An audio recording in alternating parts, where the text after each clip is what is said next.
Alright, what is going on, guys? We're going to be doing a UFC 306 post-fight recap and pretty much my breakdown and reaction for every one of the fights tonight. We're going to be starting with the first fight of the night, Raul Rosas Jr. versus Arichi Lang. Honestly, this was probably one of the worst fights of the night. We'll kind of go through it as we go, but pretty clear victory for Raul Rosas Jr. In the end, in his post-fight interview, he called for a top 15 opponent. I definitely think he does not do that. He's definitely not ready for a top 15 opponent. If he gets a top 15 opponent, he will lose. I keep thinking he's a flyweight because he's so small.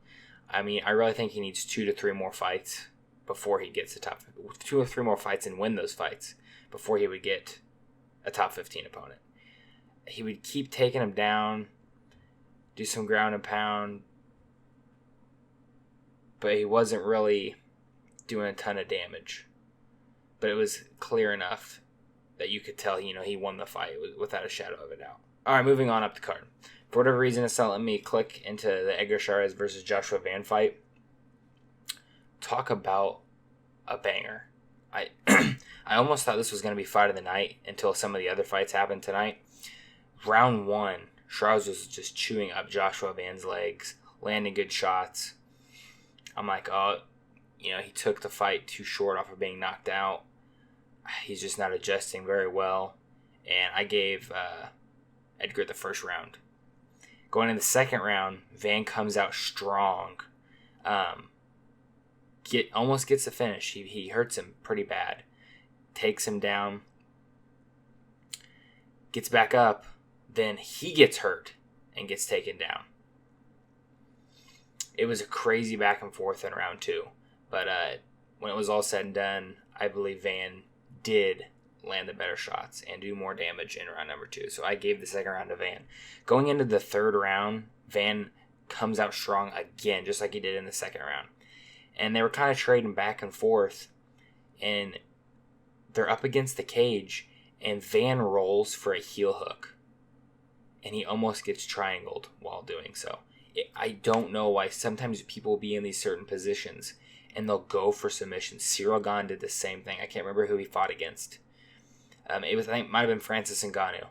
Yeah, it was definitely Francis Ngannou in their fight. He went for a heel hook in like the 4th or 5th round when they're already sweaty. He's in the 3rd round of a fight. It's 1-1. But he was winning that round. He ends up in the top, though, when they scramble and everything, and he ends up winning. I scored the fight 29-28 for Van, and the judges did as well. Great fight.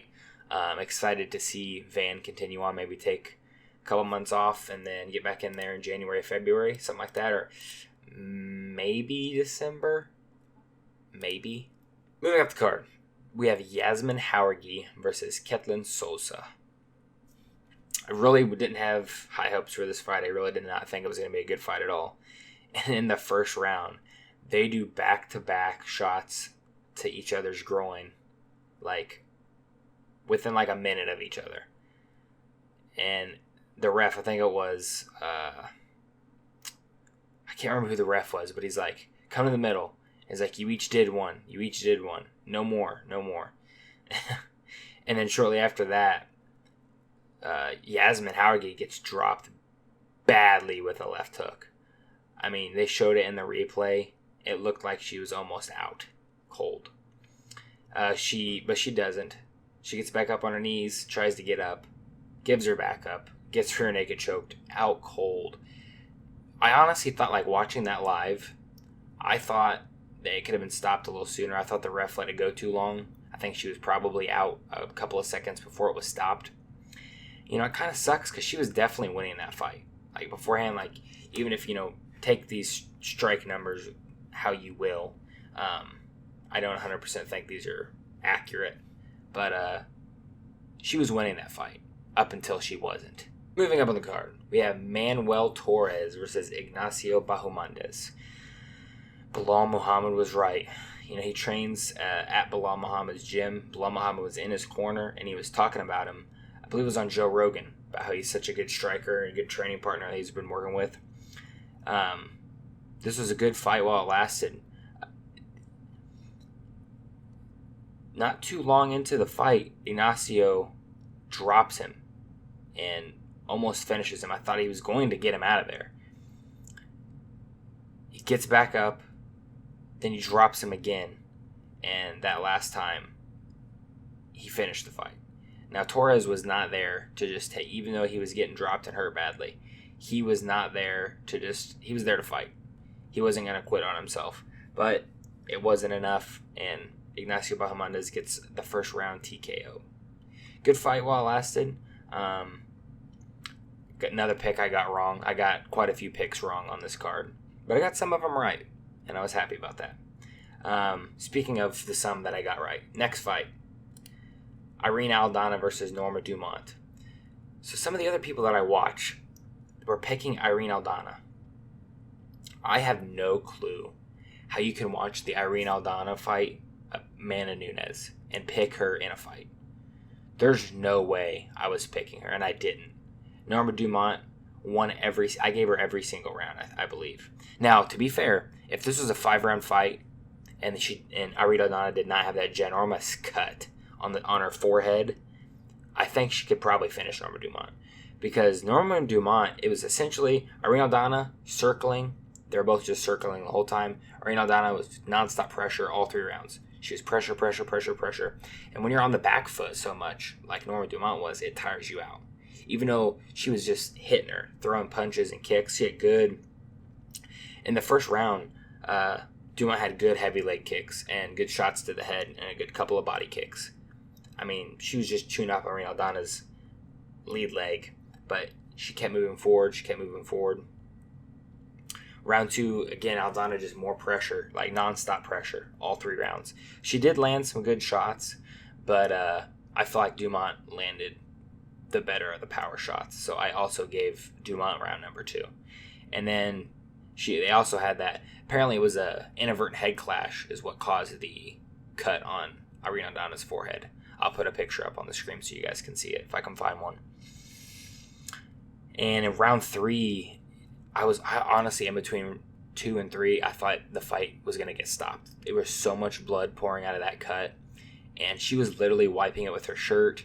Like, just about after every exchange they would have, she would wipe it with her gloves and then try to wipe her gloves, like, on her pants or on her shirt. It was so much blood. But she was constantly just getting hit up. And she would press forward. She would keep pressing. And I thought maybe towards the end there, Norma Dumont was going to gas out and get finished. But she didn't. She survived, and she wins the unanimous decision victory. Moving up on the card, we have a controversial fight. Ronaldo Rodriguez versus Ode Osborne. This fight was interesting. It depends how you score rounds 1 and round 2 is who's going to get the win. I guess round 3 as well. A lot of controversy in this fight. Round 1. Like 45 seconds into the round, Ode Osborne knocks Ronaldo Rodriguez down badly. In the replay, I'm pretty sure he was out cold. And then he woke up as soon as he hit the floor. I thought it could have been stopped right there. I thought it could have been a walk-off KO right there. No more damage needed to be done. But then, as he's going down, Ode Osborne locks up a triangle. That was such a tight triangle. I have no clue how he didn't go out. Honestly, I think he might have went out in the triangle, but you just couldn't tell. And when you're kind of getting it pressured, and then he releases a little bit because he's trying to adjust, it releases it, gets some of that blood back in there, it wakes back up.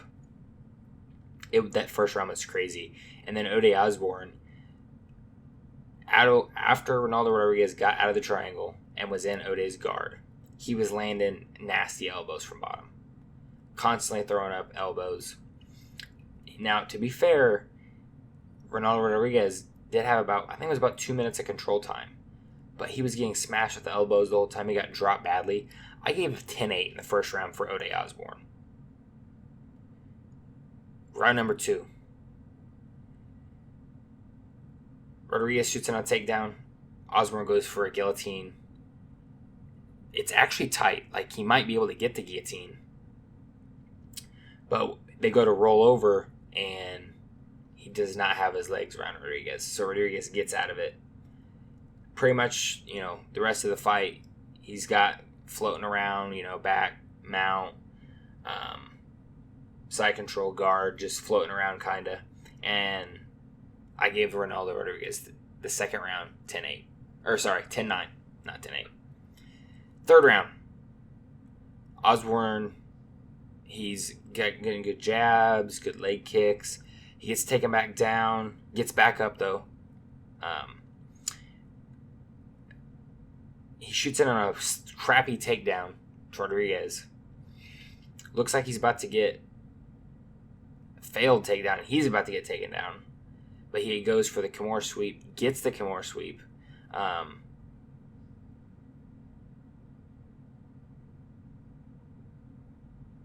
No, shit, I'm remembering that incorrectly. I have that backwards. That happened the opposite way. Osborne gets swept, Kimura swept. And lands I remember he landed some good elbows from the back. But I thought, before the whole takedown situation happened, Osborne was doing better on the feet. He was landing the better shots, the better jabs and leg kicks. And then when he did get taken down, even though he got reversed, I feel like he did more damage from bottom than Rodriguez did. So I give Osborne the third round 10-9. So I had Ode Osborne winning, and it seems pretty controversial. If I can, let me pull up the scorecards for that fight real quick. Because I'm pretty sure the UFC tweeted them out. Because it was like pretty much immediately. Because it was very controversial. I was watching a couple streams, flipping back and forth, and the people I was watching had Osborne winning. Let's see if I can pull up this. So if we look here, this is the official scorecard. They gave Ode Osborne 10-9 first round, every round. I don't see how you give him a 10-9. He dropped him badly. It was KO. He KO'd him. He hit the floor. He woke up. Hit him in that deep triangle for a minute and a half. Elbows. And then when he got out of the triangle and he was on bottom, he was just smashing with elbows badly.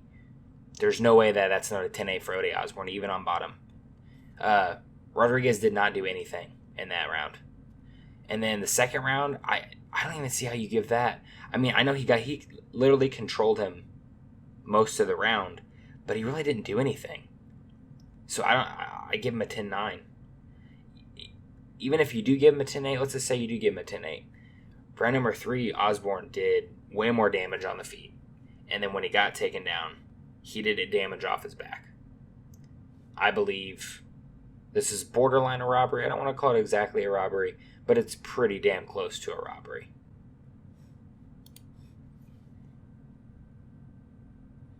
So hopefully they don't cut Ode Osborne. I think he deserves another chance because, like I said in my prediction video, I think he borderline doesn't deserve to even be in the UFC. So hopefully they give him another chance. I think he definitely deserves it. Moving up on the card. The main card. What a fight. This was my fight of the night. I don't know if the UFC announced it or not, but this was my fight of the night right here. Right here. We have Daniel Zellhuber versus Esteban Ribovics. Round 1. It was a very, very close round 1. Both essentially trading back and forth shots. I mean, it was pretty close back and forth. But Zellhuber was being a bit more aggressive, getting a little bit more octagon control. So I did give Zellhuber round number 1. Round number 2, pretty much the same thing as round number 1.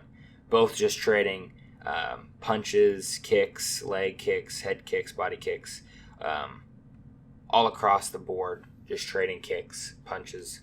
But I thought Ribovics was landing a little bit better, getting better at the exchanges in round number 2. So I gave round number 2 for Esteban Ribovics.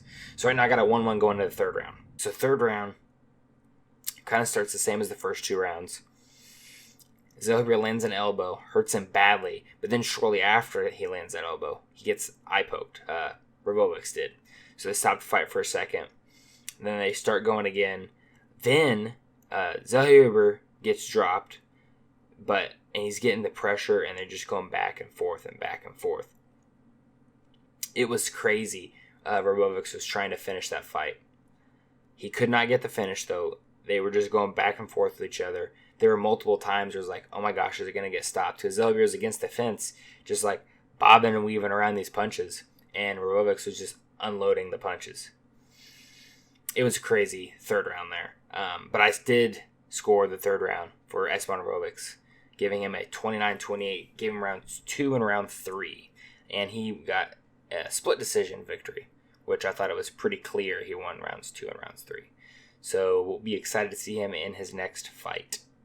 Moving up, another crazy fight, and probably, honestly, if I'm being honest, the last crazy fight on the card. We have Brian Ortega versus Diego Lopez.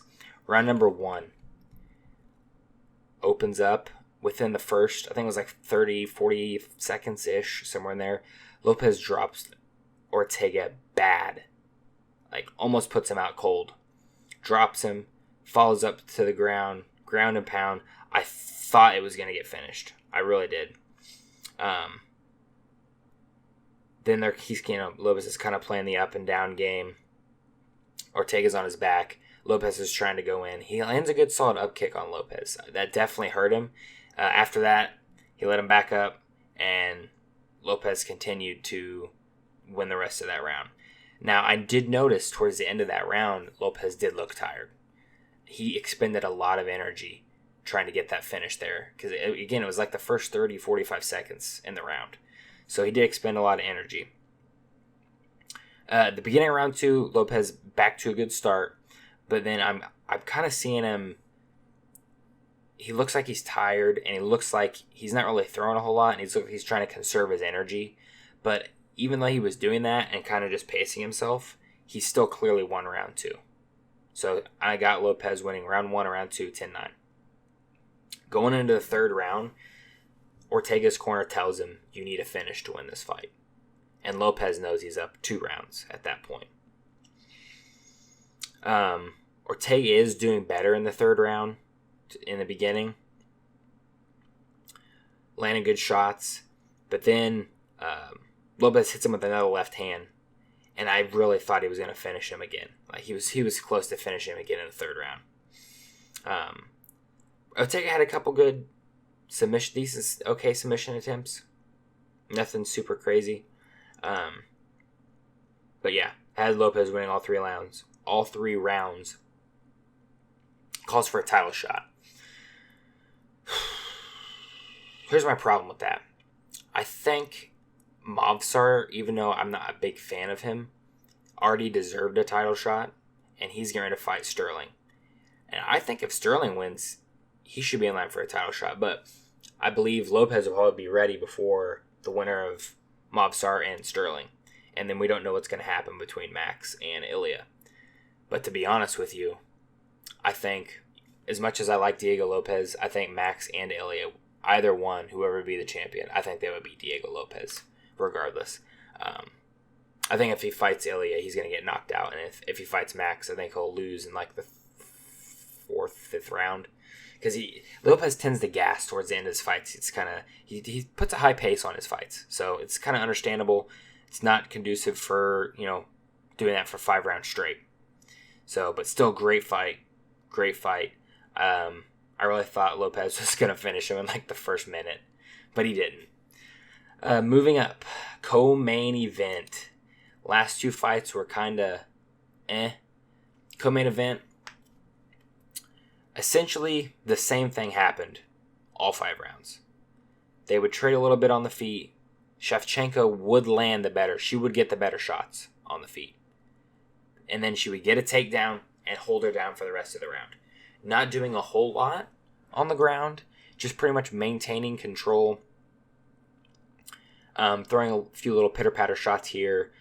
Pretty much doing enough to maintain position so that the ref would not stand them back up. Because there was a couple of times telling them to work, she would do something. A few times, Grasso had a few close sub attempts. Like one was a guillotine she had a couple triangle attempts. Nothing. I think the guillotine was probably the closest because it was round 4. She shot in on a bad takedown and she shot right into a guillotine, and it was tight. Her face was turning red, and she was kind of like hitting Grasso on the side with her. She had a fist, but it was such a light hit that it almost looked like tapping. And I was afraid the ref was going to stop the fight because he thought that she was tapping. When she was just, that wasn't doing anything, the little hits she was doing. But literally, all 5 rounds I gave Valentina Shevchenko. She wins 50-45. And again, some of the people that I watch that do prediction videos, they're picking Grasso. If you go back and look at those fights, the very first fight, Shevchenko was winning the fight. Made a stupid mistake going for that spinning back kick. Gets her back taken and gets her jaw cranked on and taps out. Second fight, robbery. Shevchenko definitely won that fight. There's no way you could give Grasso 10-8 in the 5th round. Makes 0 sense. I gave Shevchenko the 5th round even in that fight. So I think, Shevchenko, going into this fight, she's like, this is my only chance getting my belt back. I'm going to do what I have to do to get this win. And she did what she had to do to get this win. Next for her is Manon Fior. And I definitely think you're getting a new champion. Manon Fior, the power she has. She's really good on the feet. Good at stuffing takedowns. She's going to beat Valentina Shevchenko. That's my early prediction for that fight. Because that's definitely the next fight happening. Moving up on the card. We have Sean O'Malley versus Merab Dvalishvili. Essentially the same thing. I would say this one was definitely more exciting than the co-main event, though. The co-main event, Shevchenko would get in position. She really would not do much. And, outside of Grasso, those couple submission attempts, she didn't have anything to offer from bottom. This fight was different in that aspect. Merab would get Sean O'Malley down, but he would actually do something with it. He would throw ground and pound. He went for, on here they have 0 sub attempts. He went for several sub attempts. Pretty much round 1, almost every round it kind of started a little slow. They're kind of trying to figure each other out and whatnot. Especially in the first round, it was pretty slow. Merab gets Sean down, tries to pull for a guillotine, doesn't get it, but ends up on top. Reds out that round. I got that round 10-9 Merab. A little bit controversy, in my opinion, in this fight. Round number 2. Pretty easily, Merab gets Sean down. They do a little bit on the feet in the beginning. Then Merab gets him down. Now, Sean had a triangle locked up, and it looked like he might be able to work with it. I didn't catch it. I believe Herb was the ref. He caught it, and then they showed it back in the... they showed the replay of it back. And you could see Sean was like hooking the glove to hold his arm to get him in that triangle, which they can't do, obviously. So he took the position away. He put him back. He put his feet on his hips. But that might have been, again, I don't know. Sean's got the long legs. Maybe he could have locked up that triangle and got it. But you can't cheat to get it. So Merab ends up on top the rest of that round. Lands some good ground and pound. 10-9 Merab easy. Round 3, they didn't do too much on the feet. Merab pretty much gets him down immediately. He got a couple submission attempts. And like the last minute, Sean gets up and is actually doing pretty good on the feet. And I thought, okay, maybe, he's starting to find it. And in round 4 or 5, he's going to get the finish. Newsflash, I was wrong. Going to round 4, Sean lands a few good shots, then gets pretty much taken down. And Merab controls him for the rest of the round. Lands some good ground and pound shots. Easy 10-9 for Merab. So was round 3 as well. Forgot to mention that. 10-9 for Merab. 5th and final round. Him and Sean and Merab trade a little bit on the feet. Nothing, super impactful for either one of them. Merab goes for a couple takedowns. Doesn't really do too much with him. Gets him down momentarily. But Sean works his way back up against the cage. Gets back up. Then they separate. And Sean hurts Merab to the body, like with a teep kick, like puts his toes like right in his ribs. And you could see that hurt Merab. But there was not much time. I'm talking maybe a minute left. He starts trying to go for the body and whatnot, Sean does on Merab, but it's not enough. I mean, a little bit of controversy.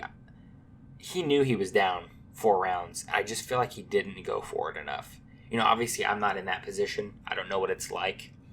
But maybe he didn't want to get knocked out, get into a brawl like Max Holloway and Justin Gaethje, just throw down. I mean, he was losing the fight anyway, so what's it matter? I mean, besides brain damage, I guess that's what matters. But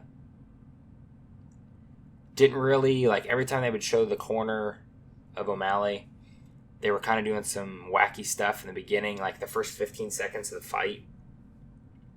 Merab's yelling at Sean's corner because Sean's corner's trying to, what I think I understood was they were trying to yell instructions at Merab to try and throw him off like they did to Aljo, even though Aljo said that he didn't hear what they said in their fight. But let me pull up the scorecards real quick, and we're going to go over that. All right, here are the scorecards for. This is actually the first time I'm looking at them. I'm wanting to see, because I'm sitting here listening to the decision. I have it scored every round for Merab. The only round that you could possibly score for O'Malley is the 5th round. He landed those good body shots and hurt him like the last minute of the fight. Other than that, Merab was winning that whole round. Like, don't get me wrong, O'Malley was landing a few shots here and there, but I thought Merab clearly won the 5th round. Like, I don't think those 5 or 6 body shots that he landed did that much damage to win Sean the round. So I scored every round for Merab, and I picked Sean to win this fight. I thought he was going to knock Merab out. That didn't happen. So let's go over these scorecards real quick. So I guess probably Mike Bell, which usually gives the shittiest scorecards ever, is the closest thing to what a normal, I would see is a reasonable scorecard, giving Merab rounds 1 through 4 and O'Malley the 5th round. That is acceptable. These two scorecards are completely unacceptable. Round 3 for O'Malley, they really didn't do too much. Like, again, maybe like that last minute, 45 seconds, Sean was throwing some shots, he landed a knee, a few shots in a knee. So, but I don't think really that was that much to give him the round. So, seems like almost every one of these big events, or even sometimes not even the big ones, we have questionable judging, and that kind of just ruins it for everybody. Now, luckily, because I'm sitting here listening to the decision, like 48-47, 48-47, and then I heard the 49-46, I'm like, okay, there's no way that they can try to rob Merab of this. So, yeah. Kind of sucks. I really thought O'Malley was going to win. I thought it was going to kind of be similar to what happened to Aljo. I thought O'Malley was going to be able to keep the distance. Merab was going to shoot on a sloppy takedown and get sniped. But that didn't happen. Merab was the better fighter. And it's kind of, I don't know where O'Malley goes from here. You had Henry Cejudo tweeting, talking shit to him, tweeting at him. I truly think if Sean O'Malley and Henry Cejudo fought, I know, Cejudo is a good grappler, Olympian, gold medalist, whatnot. He's old. He's 37 years old in the bantamweight division. I would pick Sean O'Malley to beat Henry Cejudo in that fight. So, not too sure where things go from here. They called out Umar on the microphone, and Merab kind of froze. It kind of passed over the question. Didn't seem like he wanted to answer the question. And I kind of feel bad because I feel like, he's got that Nurmagomedov last name. I feel like they're trying to set Merab up, kind of like they did Aljo, where they're going to want him to turn around quick, give Umar the easiest chance to become a champion, so they can have another Nurmagomedov as a champion. So, yeah, let me know in the comment section down below what you guys think of these fights, and I'll see you guys in the next one.